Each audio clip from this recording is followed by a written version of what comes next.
What's going on, everybody? Welcome back to the channel. I hope you guys are having a great day as always. If you guys haven't already subscribed, make sure you guys go ahead and hit that subscribe button. We just hit 3,000 subscribers, so make sure you guys keep an eye out for a giveaway that is coming soon. Also, before we got into today's video, I want to let you guys know we started a second channel. This one's more for shorter videos, shorter formats, YouTube shorts, all that kind of stuff. So if you're a fan of the shorter video, the shorter formats, all that kind of stuff, make sure you guys go check that out. It's linked down below in the description. It's called Rocky TV Clips. We're going to be posting a ton of new content on there.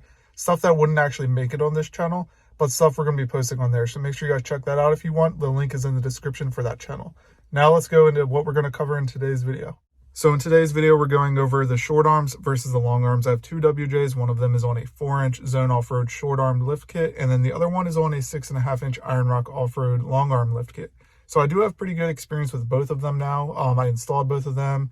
We've been testing both of them, all that kind of stuff. So this is a pretty good video if you're trying to decide between the two, all that kind of stuff. We're going to go over pros, cons, which one's better, which one you should get. So let's hop out of the Jeep now and we'll go over all that kind of stuff.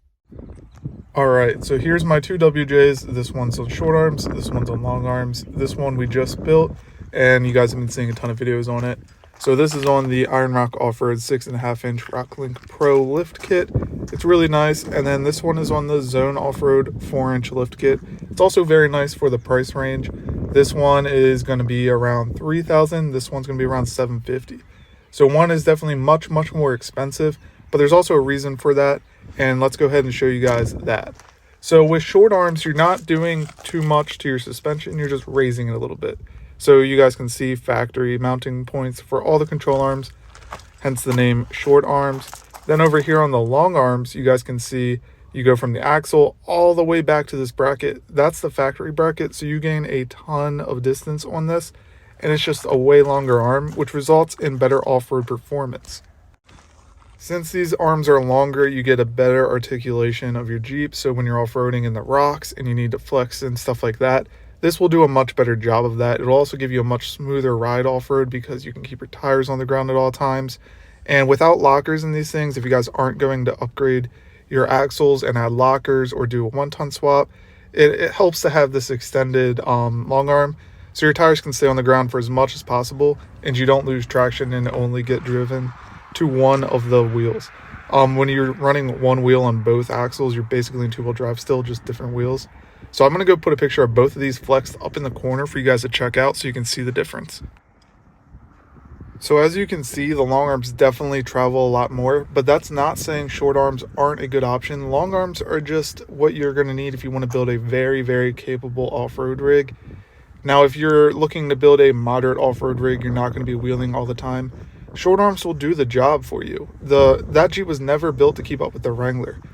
This Jeep was built to do some easier trails and be a daily driver. So it was never intended to go to some of the craziest trails, do the craziest stuff. However, the blue Jeep was. We built that Jeep to keep up with the Wrangler off-road so we can take two Jeeps. So long arms were really what made sense for this build. So that's not saying you need long arms. The JKU is on short arms still. The WJ is actually my only Jeep on long arms. So one of the bigger things to consider when picking long arms or short arms is what you're going to use the Jeep for and what you want to spend budget-wise. The short arm lift kit is so much cheaper, and honestly, it's still a pretty good option if you're not planning on doing some of the harder trails or you just want a fairly reliable street build that you can still take off-road. Long arms are 100% the way to go and worth the upgrade if you're planning on doing the harder trails, taking your Jeep places that may be a little more challenging to get to, rock crawling, all that kind of stuff. Then they're definitely worth the upgrade. There's not really a downside to long arms. There's a downside to short arms, but it really just depends on what you want to do with your Jeep, how many hard trails you want to do, and the style of wheeling you have, honestly. If you're going to be doing fairly easy trails and you just want a really cool looking daily, short arms fine. There's nothing wrong with it. But if you want to do something crazy, you want to go rock crawling and like big boulders and stuff, long arms are 100% the way to go. So when you're deciding between whether you want to get short arms for your Jeep or if you want to get long arms for your Jeep, just consider what you're going to do with your Jeep, how you plan on driving it, where you're going to take it, all that kind of stuff. Both setups are very solid setups. I've ran both, and honestly, I've been super surprised with what the short arm WJ can do. And it was great to learn how to wheel better and all that.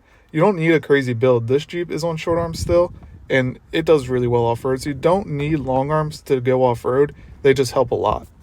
So I hope this video kind of helped clarify short arms, long arms, which one's better for you. Basically, like I was saying in the video, just consider a couple things: what you're going to use the Jeep for, what kind of trails you want to run, and your driving style. That basically just helps make the decision a little bit easier for you. The price range is a huge difference, and you don't really need long arms unless you're going to be doing some more advanced off-roading and stuff like that. Like I was saying, we're in the Wrangler right now, and it's still on short arms. It's not on long arms, and it does just fine off-road. You can build the rest of your setup and it'll do fine. Long arms are just better if you want to go actually off-road, more advanced off-roading, and you just want to try harder trails and everything. We kind of just outgrew the short arm setup, and that's why I went long arms on this one. I also had never had a long arm lift kit, so it was really cool to see what it was capable of. So far, I'm super happy with it, and it's definitely worth the upgrade if you're going to be doing advanced trails or really wheeling hard. We're planning on upgrading the Wrangler here shortly onto a set of long arms because I like the long arms on the WJ so much. That basically wraps up the video though. Like I was saying, we're doing a giveaway soon for hitting 3,000 subscribers, so make sure you guys stay subscribed so you guys can see that when we launch it. And as always guys, thanks for watching the video, and I'll see you in the next one.